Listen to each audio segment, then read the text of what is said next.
academic achievement is only one predictor of success, and that increasingly soft skills such as EQ, creativity, and leadership are equally important. And because we sort of all agreed that the premise, we sort of already had agreed on this premise, so we wanted to flip the conversation a bit and ask, what's the purpose of education? How might we design new systems that think beyond the narrow lens of academics and prepare kids for tomorrow, for the jobs they'll have, and to be successful in society? What are the skills outside of traditional education that you see as important? What skills do we overvalue and which do we undervalue? Well, what I believe is the 21st century universities still use last century's pedagogy and assessment, focusing on a very narrow assessment of intelligence and success. So what they do is they are mainly discipline specific. They aren't inclusive, and they don't cater for different types of intelligences or capabilities. They focus on catering for today's job market, not tomorrow's jobs, definitely. And their claim for diversity and multiculturalism, as well as global citizenship, is actually marketing cliches, because they don't teach it. It's not embedded in their curriculum. I think that we should start with the fundamental question.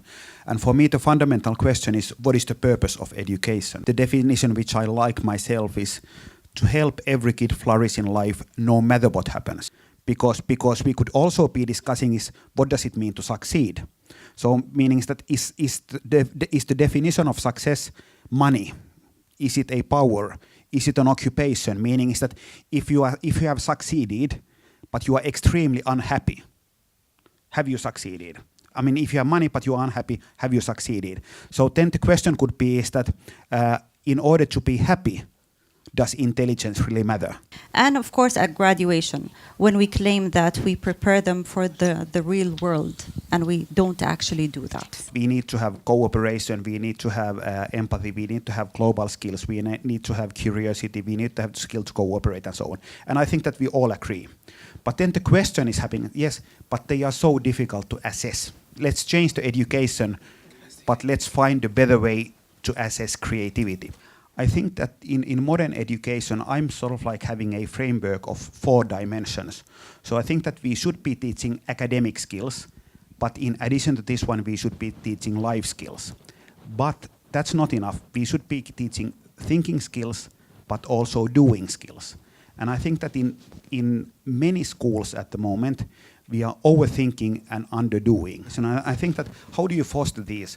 I think that we have to identify great innovations and we have to make them spread. We have to be curious, we have to be open, we have to be sharing know-how of the things that work and so on. And it's not that complicated, because that is happening in practically every other industry besides education.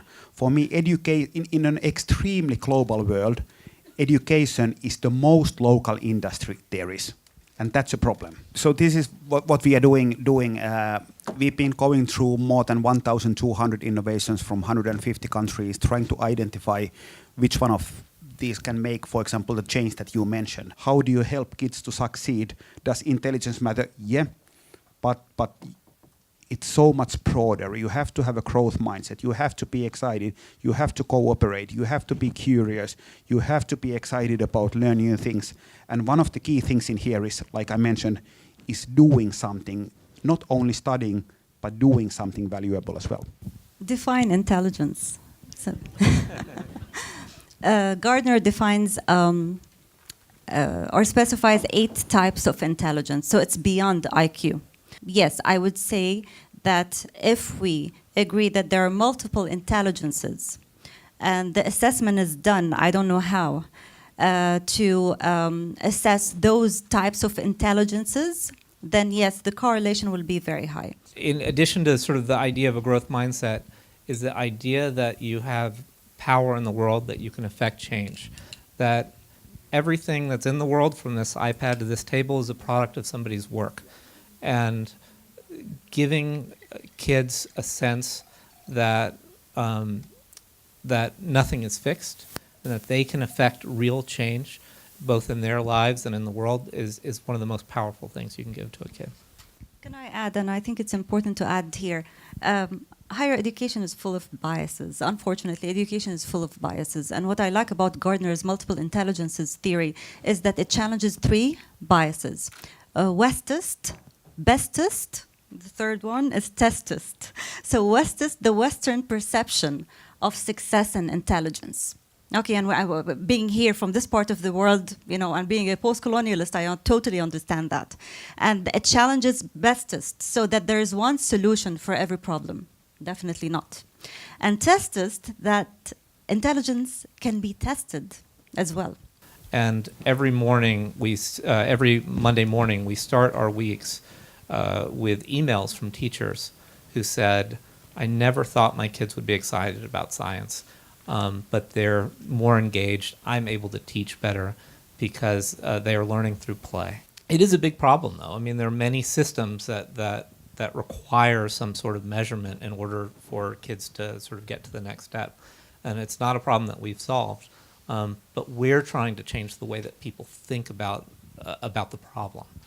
How do you build assessments? Why are we so stuck on KPIs and assessments and such? Yes, it gives us an idea. It makes us want to modify, work better. Definitely yes. But let's bear in mind that they're all attached to predetermined outcomes.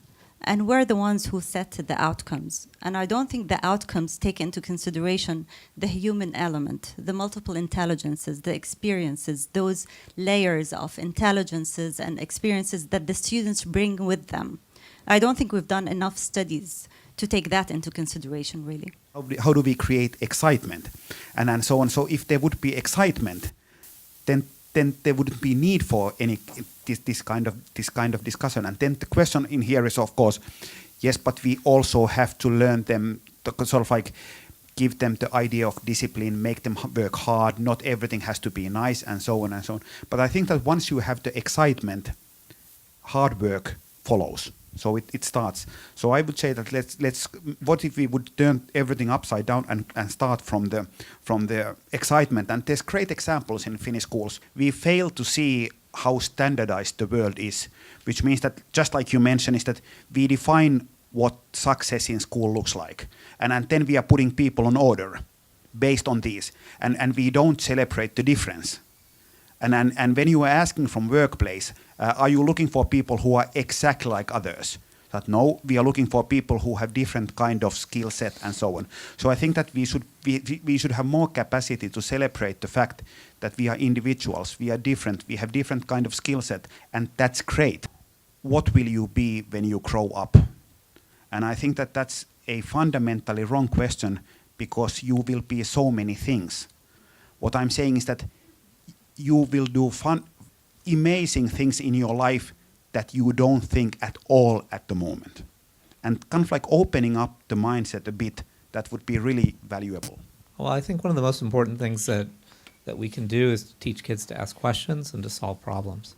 I also hire a lot of people in my company, and no job that we have in my company existed when the people that work there were kids.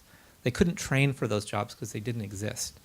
They're new, and many of the types of things that they do were not things that they trained for in school. They were the product of hobbies. We have someone who does digital puppetry, something that didn't exist, when she was a kid. But she studied design. She was interested in physical puppetry. She was interested in animation. These are things that were her hobbies that became her job. And my question is, how might we change education so that it wasn't this side thing, so that was something that she actually could focus on in school, because she would have been better prepared. We wait, again, the conversation about critical thinking starts in college. Why?